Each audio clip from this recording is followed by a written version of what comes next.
আসসালামু আলাইকুম। নতুন একটি রেসিপি নিয়ে আবারও আপনাদের মাঝে হাজির হয়ে গেলাম। সকাল কিংবা বিকালের চায়ের সঙ্গে খাওয়ার জন্য মজাদার একটি বিস্কুট পিঠার রেসিপি নিয়ে এসেছি। আর এই বিস্কুটটা একবার যদি আপনারা বানিয়ে খান, দোকানের কিনে আনা বিস্কুটের স্বাদ একদম ভুলে যাবেন। বিশ্বাস করেন, এই বিস্কুটটা খেতে ঠিক এতটাই মজার যে মুখে দেওয়ার সঙ্গে সঙ্গে মিলিয়ে যায়। শুধুমাত্র একটি ডিম এবং আটা দিয়ে সহজেই ঝটপট এই বিস্কুটগুলো বানিয়ে নিতে পারবেন। একবার বানিয়ে সংরক্ষণ করতে পারবেন মাস জুড়ে। আর বানানোর সময় অবশ্যই বেশি করে বানাবেন, নাহলে কিন্তু সঙ্গে সঙ্গে শেষ হয়ে যাবে। বিস্কুটগুলো দেখতে যতটা সুন্দর এবং খেতে কিন্তু তার থেকে অনেক অনেক বেশি মজার। বিশ্বাস করেন, একবার বানিয়ে দেখুন। আশা করি পরিবারের সবাই পছন্দ করবে। রেসিপিটা ভালো লাগলে অবশ্যই ভিডিওতে একটা লাইক দিয়ে চ্যানেলটিকে সাবস্ক্রাইব করে রাখবেন। তাহলে চলুন মূল রেসিপিটা দেখে আসি। বিস্কুটগুলো বানানোর জন্য প্রথমে আমি নিয়ে নিচ্ছি 1 চা চামচ পরিমাণ লেবুর জেস্ট। লেবুর যে উপরের খোসাটা আছে, সবুজ যে অংশটা, শুধুমাত্র সেই অংশটুকু আমি গ্রেটার দিয়ে গ্রেট করে নিয়েছি। দিয়ে দিচ্ছি এখন আমি 2 চা চামচ পরিমাণ লেবুর রস। লেবুর জেস্ট এবং লেবুর রসটা যদি ব্যবহার করেন, বিস্কুটের মধ্যে ফ্রেশ একটা ফিল পাবেন। বাইটে বাইটে যখন লেবুর জেস্টটা আপনাদের মুখে পড়বে, বিস্কুটটা খেতে আরও বেশি মজা লাগবে। স্বাভাবিক তাপমাত্রায় একটা ডিম দিয়ে দিয়েছি এবং হাফ কাপের থেকে সামান্য একটু কম চিনি দিয়ে দিয়েছি। অথবা আপনারা আপনাদের স্বাদ অনুযায়ী মিষ্টিটা বাড়িয়ে কমিয়ে নিতে পারেন। সব কিছু খুব ভালো করে এখন একটু ফেটিয়ে নিতে হবে, যতক্ষণ না পর্যন্ত ডিমের সঙ্গে চিনিটা খুব ভালোভাবে মিশে যাচ্ছে।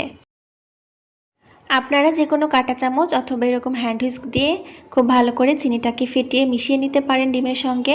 5 থেকে 6 মিনিটের মধ্যে চিনিটা সম্পূর্ণভাবে ডিমের সঙ্গে মিশে যাবে। চিনিটা পুরোপুরি গলে যখন ডিমের মধ্যে এরকম একটা ফোমি কনসিস্টেন্সি চলে আসবে, সেই পর্যায়ে আমি দিয়ে দিচ্ছি সয়াবিন তেল।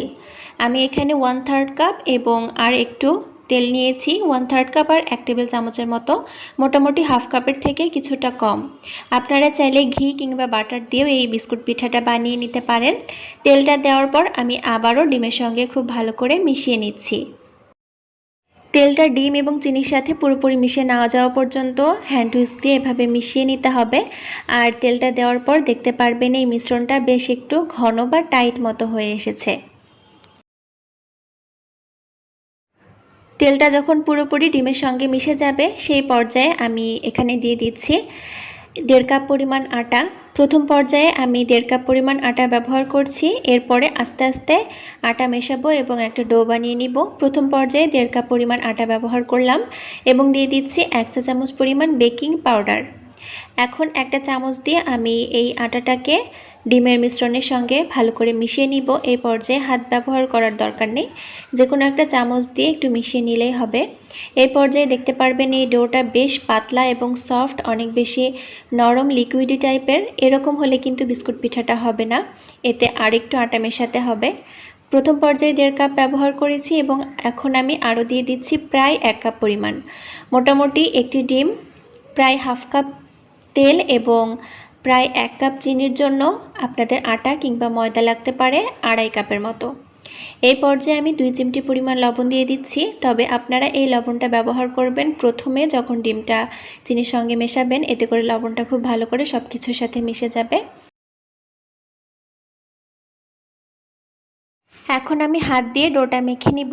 যেহেতু পরবর্তীতে আর 1 কাপ আটা ব্যবহার করেছি, এখন কিন্তু এই ডোটা সেরকম একটা লিকুইডই থাকবে না আর হাতের সাথে লেগে যাওয়ার কোনো ভয় থাকবে না। এরকম একটা সফট কিন্তু টাইট একটা ডো হবে, দেখতেই পাচ্ছেন অনেক স্মুথ হবে ডোটা। এই পর্যায়ে আমি মাথা বন্ধ করে দিব আর হাতটা পরিষ্কার করে আসব বিস্কুটের শেপগুলো দিয়ে নেওয়ার জন্য। আমি অল্প একটু ডো নিয়ে নিলাম এবং হাতের মধ্যে চেপে চেপে গোল টাইপের একটা শেপ দিয়ে নিচ্ছি।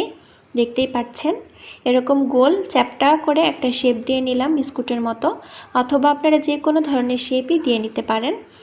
এখন একটা ছুরি দিয়ে আমি বিস্কুটের ওপরে একটু ডিজাইন করে দিচ্ছি, এরকম লম্বা টাইপের করে। দেখতেই পাচ্ছেন আমি বরফি টাইপের একটা ডিজাইন করে দিচ্ছি।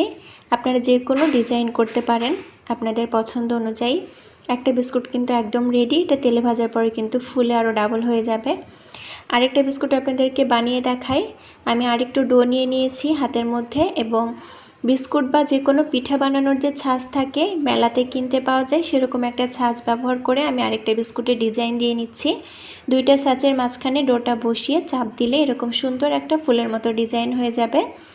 আপনাদের বাসায় এরকম ছাঁচ না থাকলে আপনারা ছুরি দিয়ে বা চামচ দিয়ে যে কোনো ডিজাইন করে নিতে পারেন।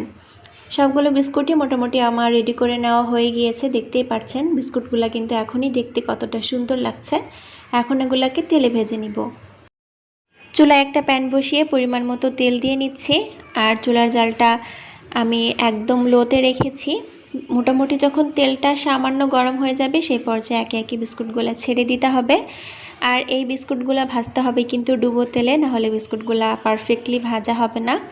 আর চুলার জালটা অবশ্যই একদম লোতে রাখবেন, নাহলে বিস্কুটের ওপরের দিকটাতে সঙ্গে সঙ্গে কালার চলে আসবে, বিস্কুটের ভেতরটা কিন্তু কাঁচা থাকবে, আর মুচমুচে যে ভাবটা সেটা কিন্তু আসবে না।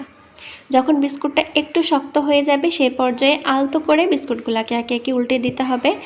এগুলা কিন্তু অনেক নরম থাকে তেলের মধ্যে দেওয়া অবস্থায়, তাই সাবধানে বিস্কুটগুলোকে উল্টে পাল্টে এপাশ ওপাশ করে একই রকম কালার আসা পর্যন্ত ভেজে নিতে হবে।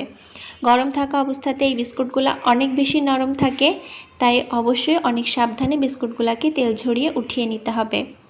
একে একে আমার সবগুলো বিস্কুটই মোটামুটি ভেজে নেওয়া হয়ে গিয়েছে, আর এগুলা কিন্তু ঠান্ডা না হওয়া পর্যন্ত শক্ত হবে না।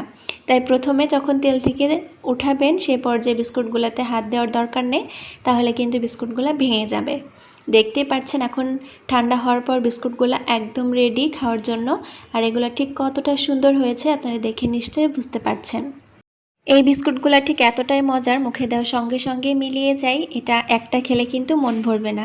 তাই অবশ্যই বানানোর সময় একটু বেশি করেই বানাবেন। আশা করি আমার আজকের এই সহজ এবং মজার রেসিপিটা আপনাদের কাছে ভালো লেগেছে। কোনো সমস্যা থাকলে অবশ্যই কমেন্টে লিখে জানাবেন। নতুন কোনো রেসিপি নিয়ে হাজির হয়ে যাব। আল্লাহ হাফেজ।